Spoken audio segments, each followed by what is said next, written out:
Bonjour à tous et bienvenue à la réunion de présentation de l'EPS du collège Jean Zay de Nantes. Vos enfants viennent de rentrer en classe de 5e. Ils rentrent donc dans leur dernier cycle de collège. Nous allons voir dans un premier temps les architectures des programmes EPS du collège. Tout d'abord, comme l'ont déjà dit nos collègues dans les matières littéraires et scientifiques, l'EPS s'inscrit également dans les domaines du socle.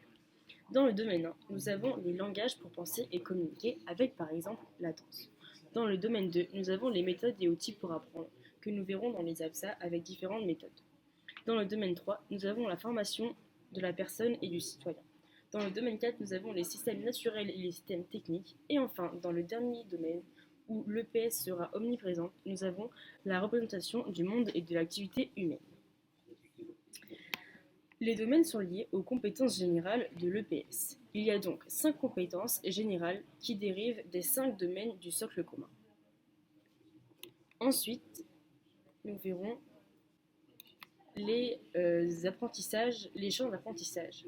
Chaque APSA se range dans différents champs d'apprentissage qui ensuite dériveront à des attendus de fin de cycle, des compétences attendues et différents apprentissages que nous verrons à la fin avec notre collègue.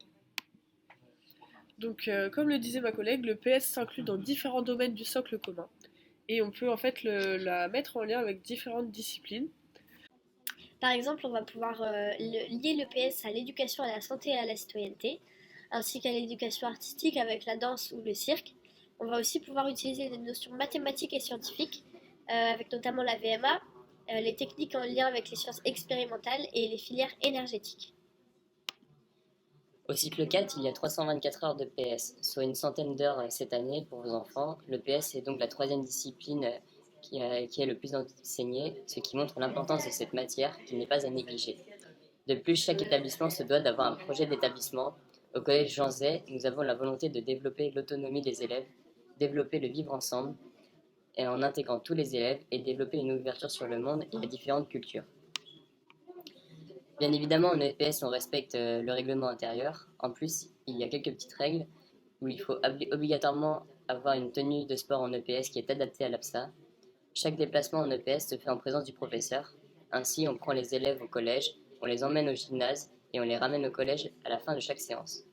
Enfin, pour les élèves dispensés, ils sont obligés de venir en cours. Ils seront inclus dans la séance en leur attribuant des rôles comme arbitre, coach ou observateur, dans la logique du projet d'établissement où l'on souhaite intégrer tous les élèves.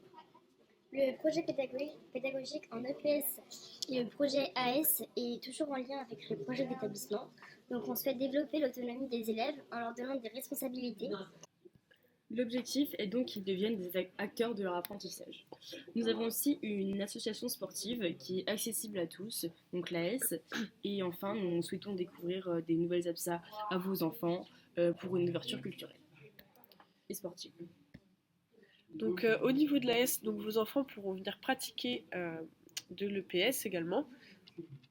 Ça va être bien pour vivre de nouvelles expériences et ils vont pouvoir avoir des responsabilités. C'est vraiment une chouette expérience. Donc le mardi midi, ils pourront faire du badminton et le jeudi midi du tir à l'arc ou du foot. Ce sera le terrain derrière l'établissement pour le foot. Il faut savoir qu'il y a des compétitions les mercredis après-midi, certains mercredis, pas tous. Donc UNSS, ça va être le cross, le tir à l'arc, l'athlétisme et le badminton. Donc ce sera vraiment des moments conviviaux et je vous encourage à encourager vos enfants à s'inscrire. Voilà, donc ils pourront rencontrer d'autres élèves du collège, ça peut être sympa, et aussi rencontrer d'autres collèges.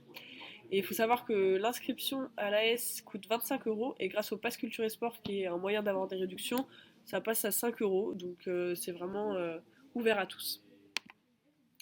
Donc on a décidé de faire une semaine sur deux, 2 heures de PS et l'autre semaine 4 heures. Pour la première période, on sera sur les courses de haies. Donc, ce sera le champ d'apprentissage numéro 1, faire une performance mesurable. Ensuite, on sera sur le handball. Ce sera là un champ d'apprentissage qui s'appuie sur les sports collectifs, enfin l'affrontement entre équipes. Ensuite, on sera sur de la gymnastique, donc produire une représentation devant ses élèves de manière artistique. Ensuite, natation, on sera encore sur le champ 1, donc la performance. Et après, l'escalade, on passera sur se déplacer dans un milieu incertain. Il faut savoir aussi que l'exigence du parcours de formation nous conduit à faire pratiquer à vos enfants l'ensemble des 4 champs d'apprentissage pour avoir une formation variée, adaptée et équilibrée. Alors, durant toute la réunion, vous nous avez souvent entendu parler d'APSA. Alors, je vais vous expliquer ce que c'est. C'est une activité physique, sportive ou artistique. Et elle possède 3 grands objectifs qui sont un objectif méthodologique, instaurer des routines, l'apprentissage de l'autonomie. Un objectif physique qui est pour développer la technique et la motricité, produire un effort physique. Et enfin, un objectif social qui favorise l'interaction. On va donc vous donner un exemple de mise en œuvre dans une APSA. Ici, on va prendre l'exemple du handball qui est enseigné lors de la première période. Donc, je rappelle que le handball appartient au champ d'apprentissage 4, qui est conduire et maîtriser un affrontement collectif et interindividuel.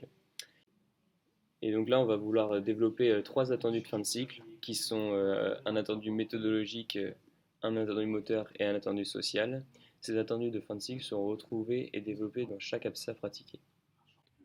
Donc notre réunion est désormais terminée et si vous avez des questions, nous serons ravis d'y répondre.